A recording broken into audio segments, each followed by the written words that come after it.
Salut à tous et bienvenue pour ce vlog spécial Japon. Alors mon retour après mon petit séjour là-bas qui s'est vraiment bien déroulé.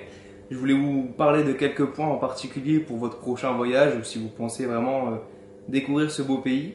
Alors tout simplement je pense qu'il faut une très bonne organisation pour partir parce que si vous êtes sur place et que vous vous demandez quoi faire, vous allez perdre un temps fou. Il faut quand même savoir quel métro prendre, quelle destination aller, que faire sur place, etc. Et je pense qu'une bonne organisation va vous faire gagner beaucoup de temps et c'est très très important. Nous de notre côté, on est parti une dizaine de jours. On a été à Tokyo, à Osaka, à Kyoto, à Nara, dans le nord de Osaka. Enfin, on s'est baladé dans pas mal de coins des grandes villes. Et je pense que sans organisation, on aurait perdu beaucoup trop de temps. Et c'est quand même dommage quand on part quelques jours là-bas parce qu'on manque toujours de temps. On a toujours envie de faire des autres choses, des autres villes et visiter des monuments, visiter des temples, etc. Et finalement, on manque de temps, donc autant gagner un maximum. Après, il y a des choses qui vont vous aider justement à gagner du temps. Il y a des cartes, donc il y a par exemple la carte Suica.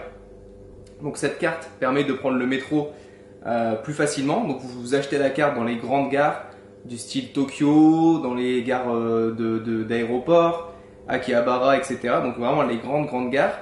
Vous rechargez votre carte d'un nombre que vous voulez, donc 1000, 2000, 3000, 10 000 yens. Vous pouvez donc biper à l'entrée d'un métro et biper à la sortie et ça décompte automatiquement. Donc c'est vachement utile. Vous pouvez aussi payer des boissons ou même payer des repas. Alors on n'a pas vu de restaurants dans lesquels on pouvait payer grâce à la carte Suica, mais les distributeurs de boissons par contre il y en avait de très nombreux où on pouvait payer avec. Ça évite d'avoir trop de monnaie sur soi et c'est plutôt pas mal, c'est vraiment un bel avantage. Alors, au Japon, vous allez certainement craquer pour pas mal de choses. Moi, c'était mon cas. J'ai acheté pas mal de trucs. Vous allez voir tout ça dans une prochaine vidéo. Par exemple, on peut acheter donc des plaques Emma. C'est des plaques sur lesquelles on écrit nos vœux et on les laisse dans les temples. Et donc, les moines viennent prier un peu sur nos vœux pour qu'ils se réalisent. Donc, il y a des plaques de différentes sortes, de différentes tailles à différents prix.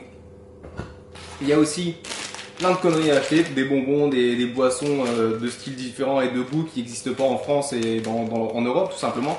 Là c'est des Kit Kat framboises par exemple.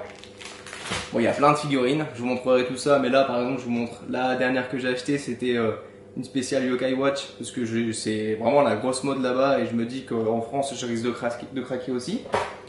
Et aussi pas mal de choses qui viennent d'occasion, donc là c'est un artbook Dragon Ball qu'on trouve pas en France, soit en importe mais qui coûte assez cher. Ici, je l'ai payé 3000 yens, ce qui fait à peu près 24-25 euros maximum. Alors qu'en France, on va le trouver aux alentours de 60 euros. Et c'est un très bel artbook. Donc voilà, il y a moyen de craquer beaucoup. Alors, question bouffe, ça on en a parlé souvent. Est-ce qu'on finalement on trouve son plaisir là-bas? Alors si vous aimez la bouffe japonaise, automatiquement c'est simple, vous allez aimer. Si vous aimez pas trop le poisson, etc., comme c'était le cas pour madame, c'était un peu plus compliqué, mais on arrive toujours à s'arranger. Bon, il y a des McDo, il y a des Burger King, il y a des sandwicheries partout. Après, c'est assez ouvert le Japon au niveau de la bouffe, donc on trouve ça facilement. Et il y a des restaurants partout, tout le temps, à n'importe quelle heure. Donc voilà, vous allez trouver votre plaisir vraiment n'importe où et ça c'est plutôt cool. Concernant la langue, qui est un point assez important. Alors la langue, il parle japonais, hein, c'est tout con, mais il parle japonais et il parle quasiment que japonais. Même si vous parlez anglais, c'est très difficile de parler anglais avec un japonais. Les 90% avec qui j'ai parlé, ils parlaient pas du tout anglais. Le peu de personnes qui parlent anglais, c'était vraiment dans les grands lieux touristiques. Et encore, c'est pas toujours le cas.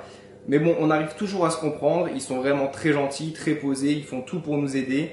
Alors avec des images, des mots, des gestes, franchement, on se démerde. Et voilà, ça fait des belles anecdotes, on a souvent bien rigolé avec eux. Et voilà, franchement, vous inquiétez pas pour la langue, ça passe et ça ira. Alors, petite conclusion pour terminer cette vidéo spéciale Japon.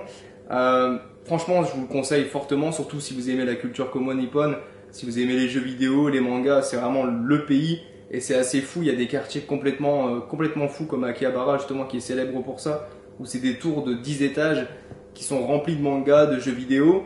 Il y a des trucs un peu plus fous où ouais effectivement on peut aller dans des parcs où il y a des singes en liberté et les voir, leur donner à manger. On peut aller voir Nara qui est la ville où il y a tous les daims pareil en liberté qu'on peut caresser et qu'on peut nourrir, donc c'est assez fun. Il y a des temples tout le temps, partout. Il y a de quoi manger tout le temps partout, il y a de quoi boire tout le temps partout. C'est un pays qui bouge tout le temps. On peut vraiment s'éclater et je vous conseille vraiment ce voyage. Pour finir, je vais faire une vidéo spéciale foire et questions, spéciale Japon prochainement. Donc si vous avez encore des questions, n'hésitez pas à me les poser en commentaire et j'essaierai de vous aider pour votre futur voyage ou si vous avez des questions tout simplement sur le Japon ou sur mon expérience là-bas, n'hésitez pas. Ciao, à bientôt. Abonne-toi pour découvrir les prochaines chroniques et n'hésite pas à lâcher un petit like pour m'encourager.